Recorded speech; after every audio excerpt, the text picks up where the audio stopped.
منه خلص يا عم ما تسوقهاش، خليك حاسس بالناس، ده عم عشان مات ومفيش بالحب يا خال. انا حافظ الريتم زي ما احب الكل يحب، نفسي بس يا نفسي تسيبني علي في دماغي مش هتسيبني.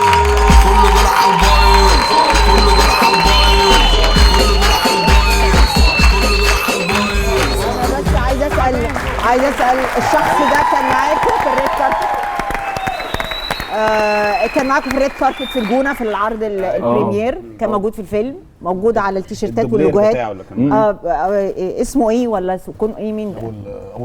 ابو الفضل البشبيشي. البشبيش ابو الفضل الاول بشبيش ابو هو له دور في الفيلم طبعا. ده طبعا مهم جدا. من حقكم جدا تفرحوا، الحمد لله، من حقكم جدا تنبسطوا، لانه عاملين تجربه حلوه مختلفه. صحيح نوع من الكوميديا مش اللي الناس متعوده عليه، يمكن ناس تضحك قوي، يمكن ناس تضحك نص نص، بس بالتاكيد هينبسطوا بالتجربه، هينبسطوا انه في كتابه مظبوطه مبنيه صح، هينبسطوا انه في نجوم كتير جدا كل واحد فيهم عامل دوره كما يجب ان يكون. مفيش حد واخد حته من التاني، مفيش حد دايس على رجل التاني، كلكم مع الكتابه ومع الاخراج ومع الاداء.